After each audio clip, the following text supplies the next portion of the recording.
कहानियां हमें कुछ बतलाती है, पुरानी दिनों के बीते यादों को दिलाती है। ऐसी ही एक कहानी आपके लिए लेकर आया हूं जो आपके आंखों में आंसू भर देगा। इस कहानी का नाम है अधूरे प्यार की एक अधूरी कहानी। रुला देने वाली दर्दनाक लव स्टोरी कहानी।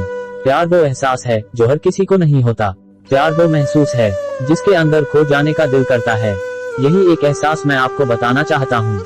शाम का समय था, मैं अपने दोस्त का इंतजार कर रहा था स्टेशन के बाहर। हम लोग का बाहर कहीं घूमने जाने का प्लान था और मैं जल्दी पहुंच गया था। कुछ समझ नहीं आ रहा था कि मैं क्या करूं। मैं स्टेशन के पास जाके बैठ गया। तभी कुछ ऐसा हुआ कि मेरी जिंदगी एक अलग मोड़ लेने वाली थी। स्टेशन की तरफ मैं देख रहा था कि मेरा दोस्त आया कि नहीं। तभी अचानक से मेरी नजर एक लड़की पर पड़ी। वो जो वक्त था, मैं पूरी तरह कुछ देर के लिए थमसा गया था। मैं सब भूल गया था कि मैं कहाँ हूँ, क्यों हूँ। बस मेरी आंखें उस लड़की की तरफ से हट ही नहीं रही थी और इस तरह से मैं उसे देखता ही जा रहा था। उसकी मासूम चेहरा, उसकी छोटी छोटी आंखें, उसके मासूम सा चेहरे पे वो मासूम सी उसकी हंसी, जैसे मानो कोई परी हो। वो उसे देख पहली नजर में मानो दिल को कुछ होने लगा था।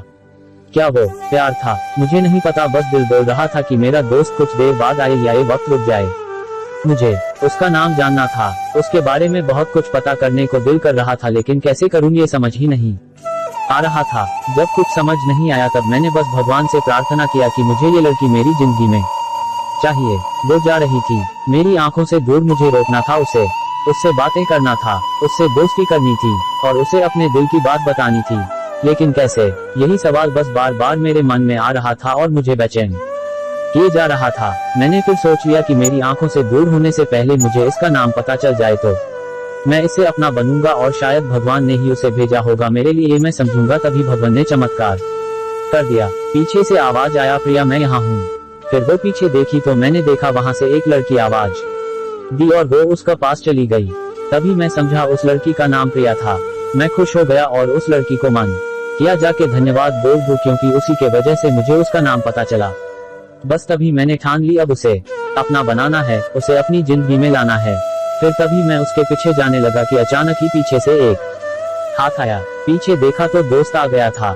अब मैं क्या करूं समझ नहीं आ रहा था। मैं क्या बोलूं उससे, कैसे मना करूं उससे, कैसे जाऊं मैं उसके पीछे। मैं इसी सोच में लगा रहा तब तक वो मेरी आंखों से दूर जा चुकी थी। दिल मानो रोने लगा था और तभी मानो ऐसा लगा कि जैसे सब कुछ एक सपना सा था बस, और आंखें खुल गया तो सपना टूट गया। मैं वहां से चला तो गया अपने दोस्त के साथ, लेकिन पूरी रास्ते बस उसी के बारे में सोचता रहा। मानो मेरा दिल अब उसके ख्याल से निकलने को तैयार ही नहीं था। दूसरे दिन मैं कॉलेज लिए तैयार हो गया और मैं कॉलेज पहुंचा और बेंच पे जाकर बैठ गया। तभी दोस्त ने बुलाया और कहा, देख अपने कॉलेज में एक नई लड़की आई है। मेरा मन अभी भी बस उसी के ख्यालों में डूबा हुआ था। आंखों से उसका चेहरा मनोहट ही नहीं रहा था। वो बार बार मुझे आवाज दिए जा रही था। तभी मुझे गुस्सा आया और पीछे उससे बोलने जा ही रहा था कि मैं रुक सा गया। मेरी नजर मानो फिर से एक बार सपनों में चला गया। मैंने देखा कि वही थी।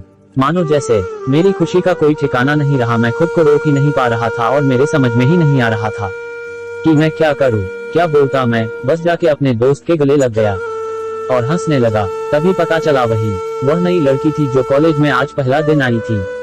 मैं तो मानो हवा में उड़ने लगा। फिर मैंने एक दिन अपने दोस्त को बताया कि ऐसा ऐसा है। उसने कहा, जाके बोल दे उसे अपने दिल की बात। लेकिन मैं डरता था कि वो क्या कहेगी, क्या लगेगा उसे। यही सोच के मैं हमेशा रुक जाता था। मैं सोचने लगता था कि कहीं वो मेरी बातें सुन के मुझसे दूर न हो जाए। मैं उससे दूर नहीं होना चाहता था। मुझे ये एहसास हो गया था कि शायद वो भी मुझे पसंद करती थी, लेकिन वो कभी कुछ नहीं कहती थी। उससे लगता कि मेरे मन में उसके लिए कुछ नहीं है, लेकिन वो क्या जाने कि उसे पहली नजर में देख के ही मैंने उसे अपना दिल दे चुका था। दिन बीतते गए। हम लोग एक अच्छे दोस्त की तरह साथ रहते और बातें करते थे, लेकिन न कभी मुझे हिम्मत हुआ उससे कुछ भी कहने का ना। और ही उसे वक्त बीत गया और इस तरह हम लोग की पढ़ाई पूरी हो गई। लेकिन मेरे दिल में उसके के लिए अभी भी पहला और आखिरी प्यार था और शायद उसके लिए भी।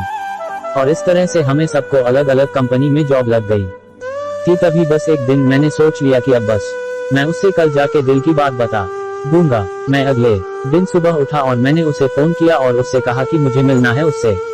उसने मिलने के लिए हाँ कर दिया और इस बात से मुझे बहुत खुशी मिला। हम लोग ने एक समय निर्धारित किया था और मैं समय से पहले वहाँ उसका इंतजार कर रहा था। तभी मेरी नजर उस पे पड़ी। वही कपड़े, वही बैग, वही छोटी छोटी आंखें और चेहरे पे वही प्यारी से मुस्कान, मानो ऐसा लग रहा था कि वही पहला दिन हो जब मैंने उसे पहली बार देखा था। वो धीरे धीरे आ रही थी, मैं तो बस उसे देखता ही जा रहा था। फिर वो पास आती है, फिर वो मेरे सामने बैठ जाती है। तभी बस मैंने उससे कहा कि मुझे कुछ कहना है उससे। फिर तभी उसने भी कह दिया कि मुझे भी कुछ कहना है तुम्हें। मैं खुश हो गया, मुझे लगा कि आज वो भी अपने दिल की बात बोल देगी। फिर मैंने उससे कहा दिया कि तुम पहले बोल दो। उसने तो पहले मना किया पहले बोलने से, लेकिन मैंने ही जिद कर दिया कि पहले तुम बोले, और वो बोलने जा रही थी। मानो मेरी सांस रुक गए थे उसकी बातें सुनने के लिए। सब कुछ थमसा गया, बस ऐसा लगा मैं और वो और कुछ नहीं है आसपास। फिर उसने अपने बैग से एक कार्ड निकाला और दिया मुझे। वो जो पल था वही पहला पल जब मुझे लगा कि मेरा सपना था और सपना टूट गया। उस कार्ड में उसकी शादी का आमंत्रण था। बस फिर क्या, सब कुछ वहीं रुक गया। शायद मैंने बहुत देर कर दी उससे अपनी दिल की बात बताने में, शायद बहुत बहुत देर। फिर उसने मुझसे पूछा कि तुम क्या कहना चाहते थे। मैं क्या कहता, तब बात बदल दी और वो चली गई और मैं वही बैठे रह गया। मुझे उसे अपना बनाने का बस एक सपना ही था, शायद जो एक समय पे आकर टूट गया। वो आज का दिन और पहला दिन मानो क्यों आया था मेरी जिंदगी में, अब तक ये बात समझ नहीं आया। पहला दिन भी एक सपने की तरह आए और कुछ देर बाद टूट गई, और ये आज का पल जो फिर से एक सपना बनकर पल में टूट गया। इसीलिए दोस्तों, कभी भी अपनी दिल की बात बताने में देर ना करो, वरना इतना देर हो जाता है कि अपने प्यार को बस सपने में ही अपना बनाना पड़ जाता है।